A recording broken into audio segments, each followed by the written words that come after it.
Hello everyone and welcome to part 14 of my Milwaukee Bucks MyGM on the Xbox One here on Cloud92 TV. And starting off this episode, I'm showing you guys the rosters of the remaining 4 teams left in the NBA playoffs. The only remaining 4 teams are the Bucks, the Pacers, the OKC Thunder, and the Houston Rockets. So we're going to simulate the first 3 games up against the Pacers. We go 2-1 and then we lose game 4. So game 5 is going to be extremely key for us to win. So I simulate game 5 and we come out of Indiana on the road with the win. So we have a 3-2 series lead. I'm showing you guys the playoff bracket. The Rockets actually beat the OKC Thunder in just 5 games, but I think the reason for that was because Serge Ibaka was out with an ACL injury, so the Rockets took advantage of a weak OKC team. So now if we could beat the Pacers, we will move on to the NBA Finals. I will see you guys down at the court.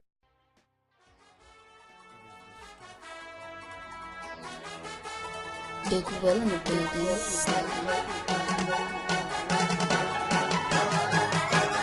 Big Will in the building.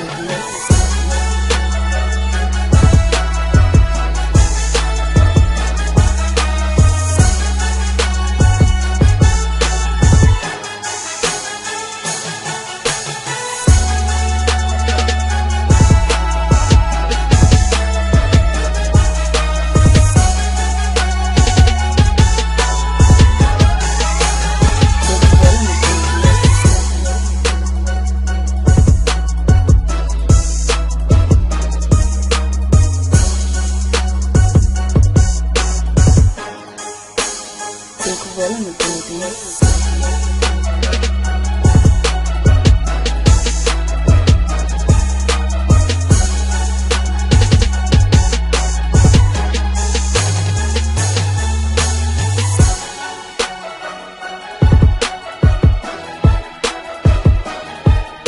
We are in Indiana for this game. A win for the Bucks will take us to the NBA Finals, which is just absolutely crazy, especially when you consider how bad of a team we were just last season. And to be pretty honest, I am very confident going into this series against the Pacers, especially because we just came off a series where we beat the Miami Heat when we were down 3-2 at the beginning of the series. And as we're heading into this game, I know a couple episodes back I talked about overrated and underrated players. In this episode, I want to talk about entire teams. I want to talk about teams that are overrated and underrated in the NBA, especially since we're heading into the NBA season in a couple months. And I just feel like heading into the season, there are so many teams that are getting so much hype when they're really not that good, and other ones are really good teams, but they're not getting any credit at all. So starting off with overrated teams, my biggest overrated team right now is the Chicago Bulls. And one thing I've noticed about this team is that so many people are viewing them as a title contender this year when they really haven't improved that much from last year. Like, sure, Paul Gasol is a great player. I really do respect him, but is he seriously going to be the guy that's going to go into Chicago and win them a championship? Not saying that he's a bad player, but he's just not the player he was a couple years ago. The success of the Chicago Bulls is relying on one thing entirely, and that's how healthy Derrick Rose is. If he's going to be healthy this season, then I do think they'll be a good team, but as it stands right now, there's no evidence to really say that they're a title contender. My second overrated team is the Golden State Warriors, and I just want to say this at the beginning. I really like the Warriors, and I really like Stephen Curry, but their roster has not improved that much since last year, and they're in this issue where they're trying to build from the middle, and building from the middle in the NBA never works. They have the same starting 5 they had last year, so who's to say they won't have the same success that they had last year? Last year they were the 6th seed in the NBA playoffs, and they got booted out in the first round, and since the roster hasn't changed at all since last year, who's to say that they're not going to get booted out in the first round of the playoffs again? And for some reason, people are viewing them as a team that could potentially make a deep run in the playoffs, which I just cannot see happening. Now that I'm done talking about the overrated teams, I'm going to move over to the underrated teams, and my big underrated team just for this year is the Dallas Mavericks. I really like Dallas's lineup this upcoming year. They still have Dirk, who's a great veteran to have on any team. They have Monte Ellis, who's a little bit of a hothead, but I feel like under Dirk's supervision, he'll be able to calm down Ellis. Then they got Chandler Parsons during the offseason, and they also have Sean Marion, and I really like Sean Marion. He's arguably one of the best defending small forwards in the league, and don't forget that they almost beat the Spurs in the first round of the playoffs. They took them to 7 games games, which is more than the Heat took them to. So I think it's really possible that the Mavericks could make a deep playoff run this year. The final underrated team I want to talk about, and the last team I want to talk about in this episode,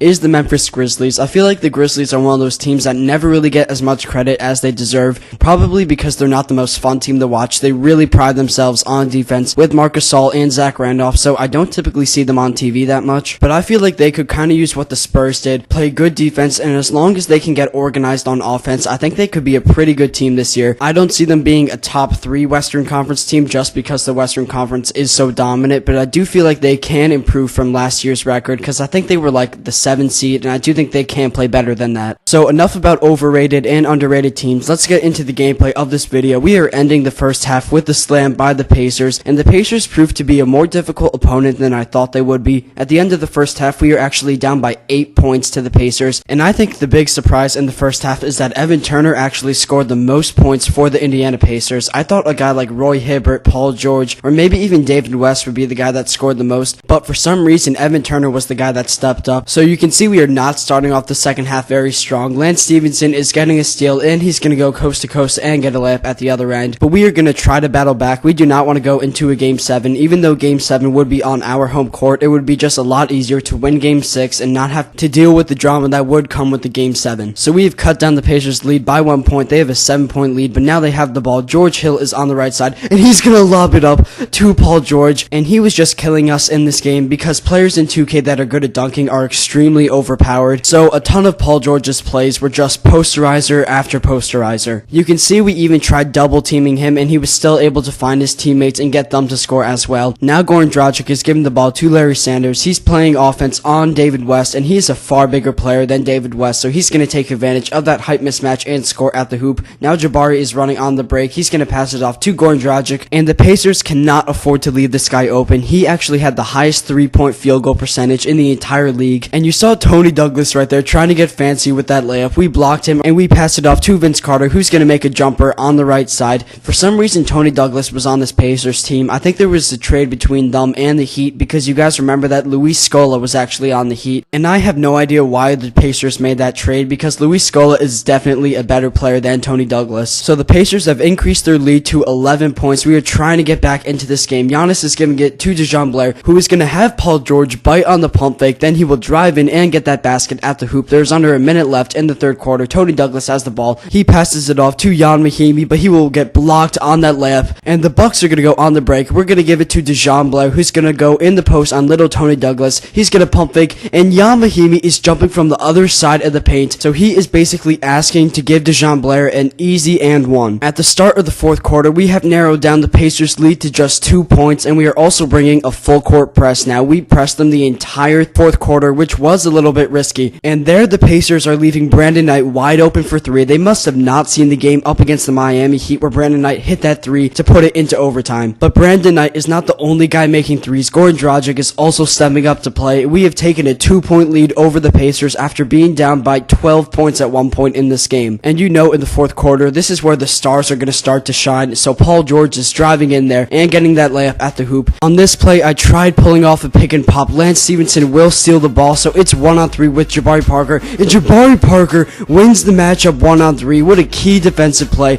by the guy that's not really known for his defense. So Jabari Parker has pumped up his team. It is a tie game, and we are trying to come away with the win. The Pacers have the ball. They're giving it to Lance Stevenson, and he's going up against 3 defenders and getting that layup to go. The Pacers have went on a little run. They now have a 4-point lead with under 4 minutes left. David West is missing that layup, and Jan Mahimi is getting the rebound and putting it back up to give them a 6-point lead. Now off the rebound, Goran Dragic is getting the ball with his dead-eye shooting and knocking down that 3-pointer. It is now a 5-point game. Brandon Knight is getting a pick from Norris Cole. He's going to drive in, and there's no defense there, but for some reason, he still misses the shot. He's hustling on the boards, getting the rebound, passing it out to Vince Carter for another 3-pointer. Great court vision on that play, and now for some reason, we cannot intercept that ball on the pass to Paul George, and he will make that layup while jumping over Shane Battier. Now Battier is in the post. He's going to try to drive in, but Paul George backs him down, but he's going to leave him wide open for the shot, and he ties up the game at 104. So it's going to come down to the last minute to see if the Pacers season will end. And you know, in clutch situations like this, we're giving the ball to Brandon Knight. He's going to pass it out to Giannis, who's going to miss the 3, but look at Paul Gasol. I think this is his first game back from injury, and he's playing big on the boards. So after that play, the Pacers went into a little bit of a panic mode. Lance Stevenson is trying to make full court passes, and that is just a costly turnover for his team. Now Brandon Knight has the ball. He's going to dish it down to Larry Sanders in the post, and in case you guys didn't know this, Roy Hibbert was actually not playing in this game because of an injury, and we definitely benefited from him not being there. Sanders would be fouled on that shot, so he will go to the line. If he makes both of these free throws, there's a very good chance we could come away with the win. He makes the first free throw. I'm speeding it up here, and he misses the second one, so the Pacers need a three-pointer right here if they want to tie up the game. Lance Stevenson is driving in. He passes it to David West, and Paul Gasol makes a smart foul right there because now they have to shoot free throws, and at least it prevents them from tying up the game at 107. So David West will make both of those free throws, and now there is 13 seconds left. A three-pointer will clinch us a spot in the finals. Giannis is shooting the three, but it is rebounded by Larry Sanders out to Norris Cole, and he gets fouled. So these free throws are going to be extremely key. If he makes both of these, the Pacers are going to be forced to make a three-pointer to put it into overtime. So here is Norris Cole with the first free throw. It is up C- release, and he makes the first one. That gives us a cushion in case they make a shot in the next 5 seconds, but this free throw is even more important. Here it is, C release, and he makes that one as well. Two very lucky free throws by Norris Cole. 4 seconds left. They're giving it to Lance Stevenson. He's going to drive in. 2-1, and he does not even get the shot off. The Milwaukee Bucks are heading to the NBA Finals for the first time since 1971. That is absolutely crazy. I definitely did not expect this team to make that far of a playoff run, but the Bucks will now have a chance to win the NBA Finals up against the Houston Rockets, but beating the Rockets will not be an easy task. You can see David West is definitely upset after that loss. Lance Stevenson had a shot to tie up the game, but he didn't even get a shot off at the end. Here are your final game stats. Paul George led the way on the Pacers side, and on the Bucks side of things, Goran Dragic led the way with 17 points, but we spread the ball around very well this game. So although the Rockets are a very good team, I was feeling confident going up against them, but then this came up. Larry Sanders is hurt with a sprained ankle. He would be day to day, but I'm going to make him play through the injury just because this is the NBA Finals. So if he does get injured, the worst case scenario is that he's going to miss the series, and I would much rather have him for the games that I'm simulating rather than the games I'm actually playing. So here is your NBA playoff bracket. The next episode in this series will be the NBA Finals. I am extremely excited for this series. You have Dwight Howard going up against Larry Sanders, and then you have Brandon Knight and James Harden going up against each other, both great shooters. So this is going to be a very good series. So be on the lookout for the next episode in this series. I hope you had a fun time watching this video. Be sure to have a great day. God bless you guys. Bye.